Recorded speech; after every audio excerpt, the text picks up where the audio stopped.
Hey guys, from 1929 to 1979, the British Chess Federation organized a series of composing tournaments. These were tournaments where you had to submit composed chess problems, and then there were judges that would look at all of these positions that were submitted and judge which ones they felt were the best that should be awarded first prize, second prize, third prize, and so on. There were different categories. There was mate in twos, mate in threes, even self-mates, which we're not going to get into right now, but different categories.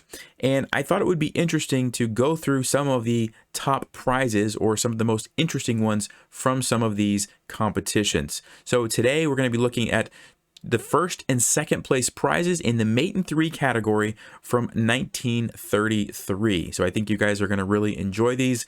Let's go ahead and take a look. All right, guys, so here's the first problem. Like I mentioned, it's checkmate in three. It's white to play. White is going forward. Black is going this way. Before I say anything, if you'd like to pause and try to solve it yourself, feel free to do that. Although I will warn you, these are not easy. And so if you're a beginner, you might just want to sit back and enjoy the solution. But if you would like to give it a try, go ahead and do that now. All right, if you had a chance to do that, let's talk about what's happening here. So the first thing that we need to understand is Black's king is already completely trapped, okay? You can't move because of the pawn and the bishop. You also can't move the knight because it's pinned. So all we have to do is figure out a way to get our queen to put the king in check, and it's going to be checkmate. The problem is that there's no easy way to do that. So for example, let's just say we try to move like king here, trying to make a space for our queen to come down and deliver the checkmate like that. Well, now Black's going to start pushing their pawns and they block us, right? And every time we do that, they can block us, or they can even go here and get a queen, which, yes, we can still take it, but it's delaying the turn and it's taken away from our three moves. We're not going to be able to do it in time. For example, we do this, they block again, right? It slows us down. And even if we don't move the king, any other kind of queen move, like let's say we go here to try to come over this way, again, Black's going to get a queen, pins us to the king.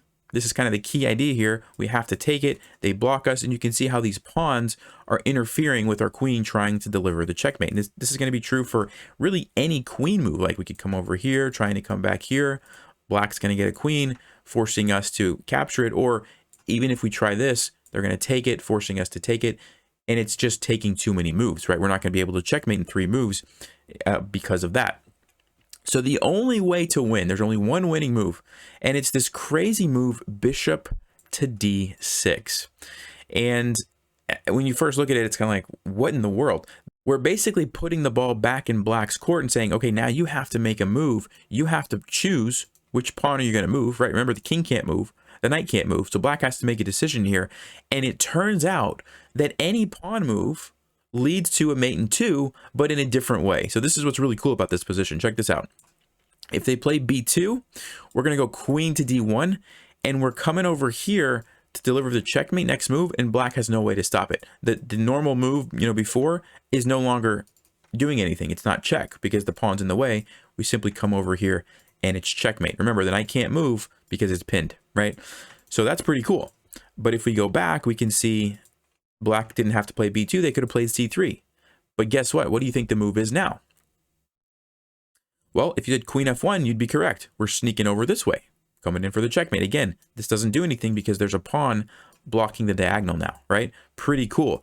But it also keeps getting interesting as we keep checking out the different pawns. On this one, we have queen to h1, creating the battery here, and we're threatening to take this way. And again, Black has no moves that can stop us. So that's a different type of one.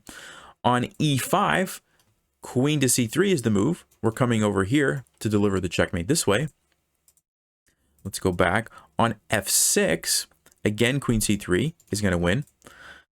On f5, we have an even different move if you'd like to pause and think through this one.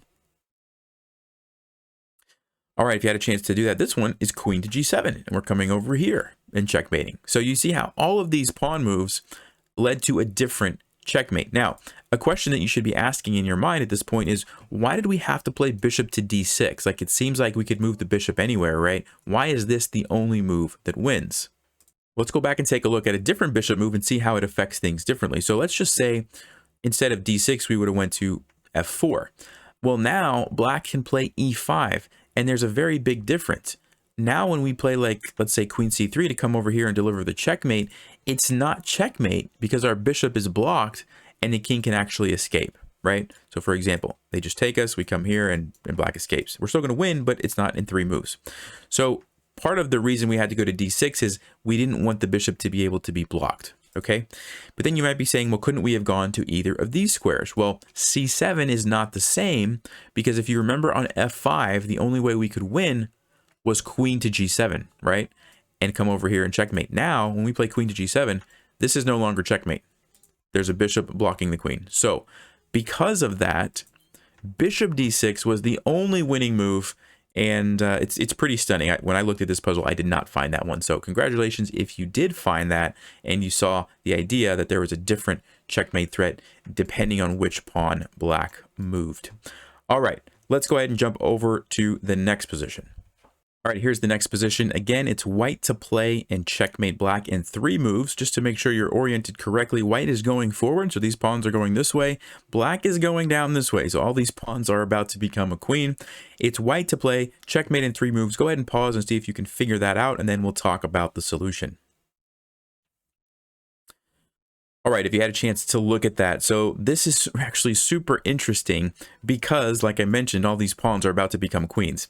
And it's funny because let's just look at the black's king's position for a minute. It can't move. Okay, we've got it basically trapped. And so all we need to do is figure out a way to like bring one of our major pieces down here for the checkmate. So for example, we could push the pawn and get a queen, or we could bring the rook over. Something along those lines would be checkmate. The problem is that every time we try to do that, black is going to stop us with one of these annoying little pawns. So for example, we try to push this to go get a queen. Black's going to get the queen first. And guess what? It's controlling the queenie square. So we can't do that. Same thing with this guy. We try to go get a queen. Black's going to push this pawn now, get a queen, and stop us again. And you might say, well, we don't need to use the pawns. We can use a rook. Well, guess what? Same thing. Queen, it's stopping us, okay? We can take here. Again, queen, stopping us.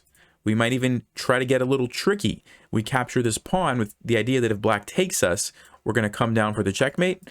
What do you think black does? That's right.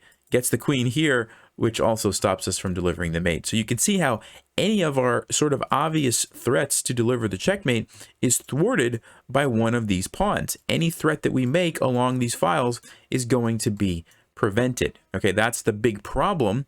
And that's where the really brilliant idea comes in to solve this puzzle. And it's the move king to f6.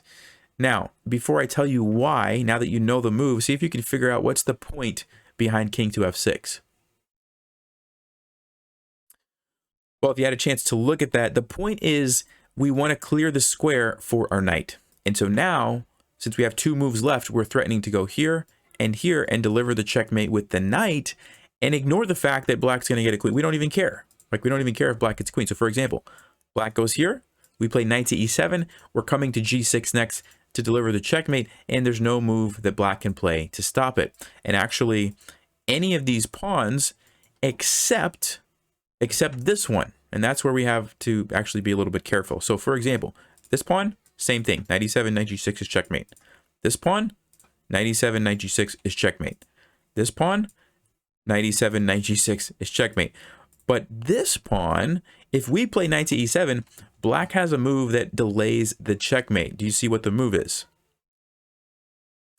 Queen takes e4. That's correct. Why does this delay it? Well, it's because now when we play knight to g6, black's queen simply takes it, right? Actually, black's going to win if we do this line. So on e8 or e1 queen, sorry, we have to play a different move instead of knight to e7. This one's not super difficult, so if you'd like to pause, you can probably find the continuation here.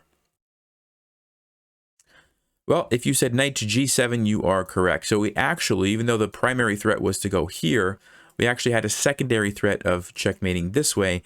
And in this case, we do need to go that route because now queen takes e4 and it doesn't really prevent us from doing this, right?